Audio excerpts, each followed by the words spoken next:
también por invitarme aquí. Y gracias también por presentar mi tesis de doctorado que estoy realizando, y estoy en la fase de análisis y lo voy a presentar el próximo año. Entonces para mí es muy importante poder compartir mis ideas con ustedes y tener recomendaciones y poder debatir esos temas en ese contexto en Perú. Y como mencionó Ella, soy politóloga y en mi tesis voy a mencionar algunos conceptos teóricos que utilizo en mi tesis, y el contexto histórico teórico que trato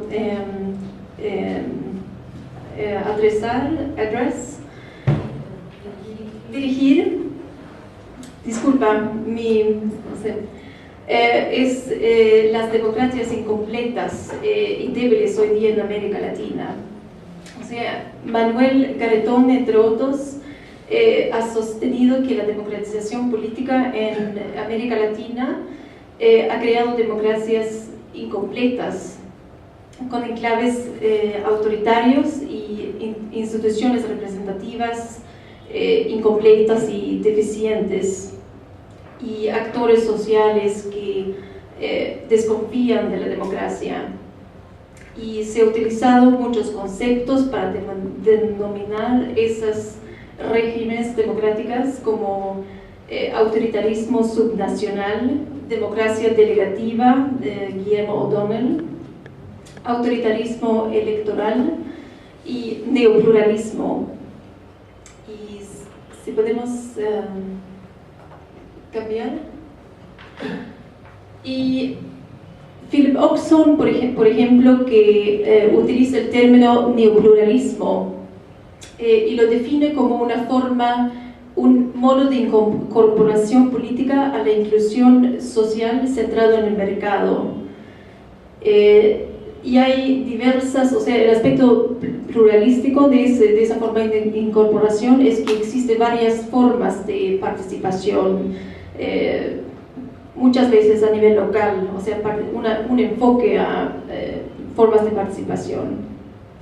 Y al mismo tiempo hay una concentración de poder al Ejecutivo, y existen varios poderes fácticos que afuera de los procesos representativos, políticos formales, pueden controlar las decisiones políticas que son los más importantes. Y él también sostiene que esa forma de incorporación es consistente con políticas clientelistas. Y el otro tema teórico que me gustaría tocar es que los distintos niveles en el Estado, en términos de regímenes democráticos pueden haber muchas diferencias entre el nivel central y el nivel local. Y en América Latina el problema del Estado central para controlar y establecer el Estado de Derecho en las zonas locales es un problema histórico que Guillermo O'Donnell, con referencia al caso peruano, ha llamado zonas marrones. Y el argumento de Guillermo O'Donnell es que esas zonas marrones, que él define como sistemas subnacionales de poder con una base territorial y un sistema legal informal pero muy eficaz. El argumento de O'Donnell es que como ustedes seguramente conocen el argumento, que esas áreas han aumentado con las reformas anti-Estado de los años 90. Y por lo tanto, la capacidad del Estado para establecer un Estado de Derecho se ha reducido y se ha abierto espacios para otros actores poderes fácticos que pueden utilizar la institución estatal para sus intereses o establecer estructuras paralelas para hacer frente a las demandas y los conflictos. Y en esas áreas de los sistemas subnacionales poder informal y a veces autoritario pueden coexistir con esas formas de democráticos a nivel nacional. Y yo creo que esos argumentos teóricos pueden ser un punto de partida para analizar lo que está pasando a nivel en las localidades mineras. O sea, no necesariamente no es una expansión de formas de gobernar autoritarios a nivel local. O sea, puede ser también que es mucho más complejo que eso. Puede ser también que esas luchas, existe procesos de democratización en esos conflictos a nivel local. Pero yo creo que es importante entender esos niveles y que esos niveles pueden definir los procesos a nivel local, y eso en las teorías de democratización muchas veces se han enfocado demasiado a nivel nacional sin tomar en cuenta lo que pasa en esos espacios subnacionales. Y bueno, eso fue un poco algunos conceptos teóricos que quería tocar para después entrar más específicamente en el tema del caso de las Bambas. Y el proceso que estoy viendo en mi tesis de doctorado es específicamente los procesos de exploración, o sea, la relación entre las poblaciones locales y las empresas mineras antes de que se comience en la fase de explotación. O sea, una fase donde hay una cierta privatización de la participación y donde hay una muy débil presencia del Estado. Y el contexto, como José mencionó, Cotabambas históricamente ha tenido una muy débil presencia del Estado. Las condiciones para la agricultura también son difíciles. Es una zona muy alta en Chalhuacho. Hay una alta tasa de pobreza. En 1909 más de 88% se encontraban en situación de pobreza. Y también, como mencionó José, que desde el comienzo Strata ha sido una empresa relativamente responsable. Y antes de ingresó Strata Proinversión realizó una campaña de información para facilitar el ingreso de la empresa. Y más importante fue el fondo social. Y en los primeros años, muchos de la dinámica y de las protestas estaban relacionados a la crítica hacia la administración centralista y ineficiente del Fondo Social. Y por eso en el 2009 se adoptó el Decreto Legislativo 996, con la cual se volvió administrado prácticamente como un fondo privado. Y bueno, como también José mencionó, desde el comienzo, o sea, muchas de las demandas en ese caso han sido demandas de empleos, demandas de diferentes compensaciones y proyectos, y no ha habido mucha resistencia al proyecto en sí mismo. Hay algunas quejas de impactos ambientales, pero muchas veces se puede entender esas quejas también como una forma de establecer una relación o una negociación con la empresa.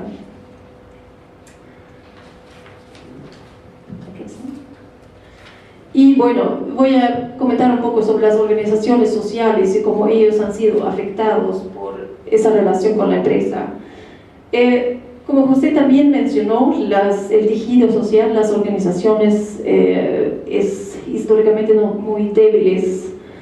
Había rondas campesinas, sobre todo en Aguira, pero también en Chalhuacho, que fueron creadas para luchar contra el abigeato, disculpa.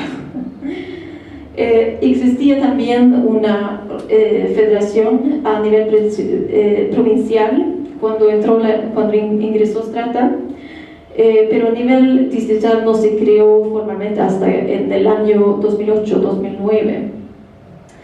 Y esas organizaciones a gran medida fueron creadas o fortalecidas como una respuesta al tema minero. Lo que más que nada existía en realidad era la organización comunal, pero los lazos entre las comunidades fueron muy débiles. Y la Federación Provincial llegó a tener cierta capacidad de movilización por el tema del fideicomiso, que en alguna forma logró unificar las diferentes comunidades, tenían un interés en común en este caso, para que el fondo sería administrado directamente por los alcaldes, y también que la federación estaría representado en la administración del fondo. En fin, se privatizó el fondo con el decreto legislativo 996, pero las comunidades hasta hoy en día no están representadas en la administración del fondo. Y los tres grupos que se puede distinguir hoy en día es como en otros casos mineros, por supuesto también, son los directamente afectados. Sobre todo Fuerabamba, la comunidad que va a ser reubicada, y también 3 comunidades más que la empresa ha comprado las tierras.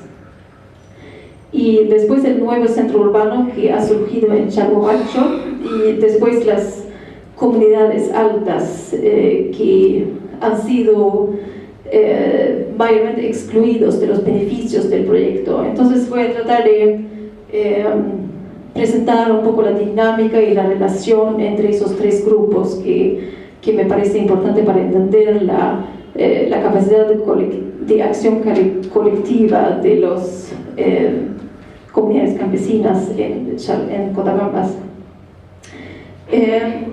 Para comenzar entonces con Fuerabamba, el enfoque de Strata siempre ha sido Fuerabamba, y como en otras comunidades directamente afectadas por el proyecto, hay 2 grupos dentro de Fuerabamba. Hay los que se han quedado en la comunidad y los grupos retornantes que han salido y que después que han vuelto a la comunidad. Y los retornantes tienen como han salido cuando se han educado y han adquirido ciertos posición económica, también han logrado tener una posición de poder dentro de la comunidad de Fuerabamba. Los directivos han capturado los directivos y son líderes dentro de la comunidad. Y eso también se puede observar en las negociaciones con la empresa, porque hay varias decisiones que son en función a los intereses de los retornantes. Podemos observar en esa imagen que tomé hace 2 semanas, que son las nuevas casas en Nueva Fuerabamba, y es básicamente una zona urbana, la Nueva Fuerabamba. Sus tierras ganaderos y agrícolas están muy lejos de sus casas, y bueno, son casas para obreros mineros más que agricultores en realidad. Y también había se podía interpretarlo también como la comunidad ya no existe en su forma tradicional, ya no organizan las actividades agrícolas en la misma forma. Siguen sus asambleas para problemas puntuales que tienen en relación al tema minero sobre todo, pero no tienen la misma su organización orgánica tradicional. Hay también un aislamiento de Nueva Fuerabamba de los otros actores. Participan muy pocos en huelgas que han habido, y tampoco no hay una articulación entre Fuerabamba y el gobierno subnacional. Como un comunero me mencionó, lo voy a leer lo que me comentó. Fuerabamba no necesita nada del gobierno local, no necesita nada del gobierno regional y ya no necesita nada del gobierno central. La comunidad de Fuerabamba depende en todo aspecto de la empresa. Y eso refleja la percepción de los comuneros en su relación con el Estado y la empresa. Y por supuesto hay muchas preocupaciones con esa venta a la empresa china, porque se preocupan que esta empresa no va a tener la misma responsabilidad que ha asumido Strata en relación a la comunidad. Y después, por supuesto, hay otras comunidades también que han querido vender sus tierras a la empresa. Hay Chila, Chuajere, Pumamarca, y esas comunidades han buscado de vender sus tierras y han vendido a un precio muy barato de 30 céntimos por metro, y porque expresan que creían que iban a recibir beneficios, empleos y diferentes proyectos, pero sin que eso ha sido regulado dentro del contrato, del acuerdo de compraventa. Después, por supuesto, entonces esa relación con esas otras comunidades directamente afectadas ha sido caracterizado por latentes conflictos, protestas para recibir diferentes beneficios, también para subir los precios. En el caso de Pumamarca, por ejemplo, vendieron sus tierras por 6 millones de soles, y después de un año organizaron una movilización, pararon las carreteras y Strata subió 1 millón de soles, y este año también han organizado otra huelga para aumentar más el precio todavía.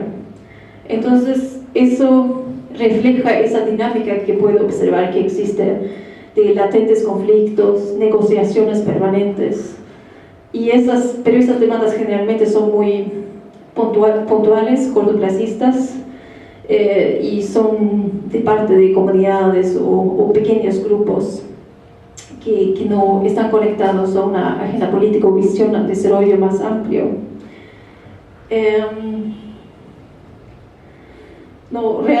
O sea, es una forma de relaciones bilaterales entre las empresas y las comunidades campesinas que expresan mucha desconfianza hacia la federación y también hacia otras comunidades. Y eso es algo que Anthony Pemberton, en un artículo sobre los impactos de los Corporate Social Responsibility Programs, justamente ha escrito sobre ese impacto de que los programas de responsabilidad social crean esos conflictos a nivel horizontal y vertical que lo hace más difícil la acción colectiva, y eso es justamente lo que puedo observar en este caso. Y sí, claro, porque esas organizaciones directamente afectadas realmente son aislados de los otros grupos más amplios, sobre todo la zona alta, que en realidad es la zona que participa en organizaciones sociales más amplias. Creo que no tengo mucho tiempo, que me falta, 5 minutos. 5 minutos, ya. Ok, solamente quería mostrar algunas imágenes de eso. También es Fuerabamba, y también Fuerabamba ha sido generosamente compensado por sus tierras. Aquí esta es calle que cruza la comunidad hoy en día, y se puede observar que en casi todas las casas existe un carro, que muchas veces carros de 4x4, que tiene un valor bastante grande, lo que es un poco sorprendente. Y en la próxima, esta es una casa bastante típica en la comunidad, donde existe un carro también, y se puede observar las antiguas casas que tenían en la comunidad. Entonces hay, por supuesto, en las otras comunidades hay mucha envidia, y también quieren acceder a esos beneficios que han recibido en la comunidad de Fuerabamba. Y bueno, voy a decir algunas palabras también sobre el desarrollo de Xalahuacho. Xalahuacho hace unos años fue un pueblito, una comunidad en realidad. Ahora ha crecido a una ciudad bastante grande de 15.000 personas. Y hay muchos retornantes de que tienen familiares que venían de Xalahuacho, pero que ahora han vuelto para hacer sus hoteles, sus lavanderías, alquilar maquinarias a la empresa. Y eso ha creado un poco de problemas, desafíos para el gobierno local. El sistema de saneamiento ya no funciona, todos los químicos de las lavanderías van directamente al río, y esos son problemas que el gobierno local tiene muchas dificultades para poder manejar. Y eso, falta de capacidad de manejar esos problemas que han surgido, también delegitima el gobierno local en los ojos, en la perspectiva de la zona urbana.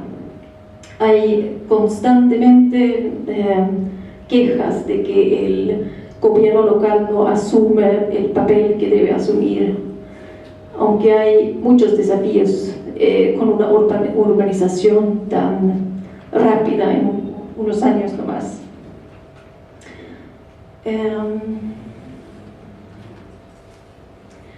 Y aquí se puede ver también que uno de los edificios en Xalahuacho, lo que para mí que volvió ahora desde 2 años, me sorprendí mucho ver ese tipo de edificios en esa ciudad muy pequeña en los Andes.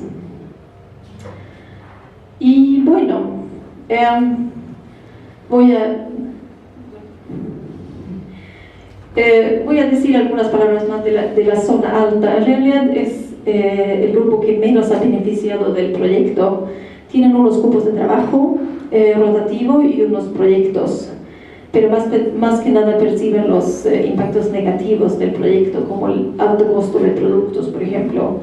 Y por eso, en alguna forma, yo creo que ahí han logrado de unificarse, han creado un comité de gestión, por ejemplo, y en la Frente de Defensa es más que ellos que participan. Entonces son más unidos ahí en comparación con los otros grupos en la zona urbana, por ejemplo. Ahí existen asociaciones, pero son menos unidos. Y también se han articulado hacia el Estado para demandar mayor presencia del Estado. Y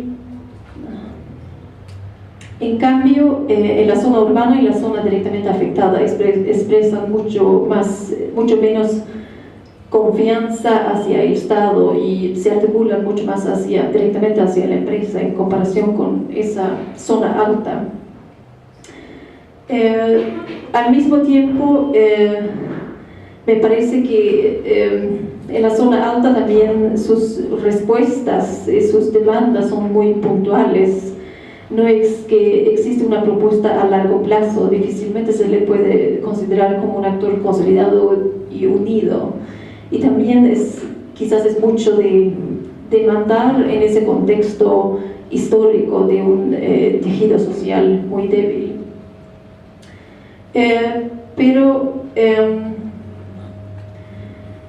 Yo creo que, o sea, hay entre estos tres grupos de la zona urbana, los directamente afectados y la zona alta, hay muy poca colaboración. Y yo creo que lo que puede explicar esa falta de colaboración y fragmentación que puedo observar es que hay mucha gente que trabaja en esa fase por el proyecto, son casi 2.900 empleos locales.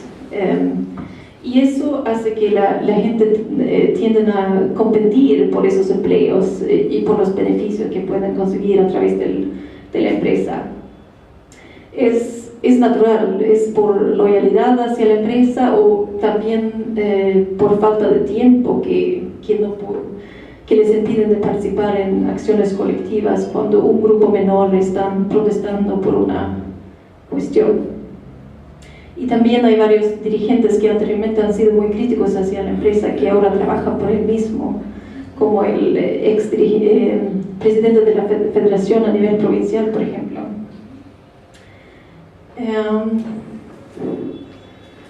Bueno, como José mencionó, hay una asimetría de poder muy grande. O sea, en los últimos años también ha habido una salida de los ONGs. Había presencia de los ONGs hasta más o menos 2008, 2010, pero en los últimos años los ONGs mayormente se han alejado un poco de la zona por crítica de la empresa por parte y por dificultades de trabajar en la zona.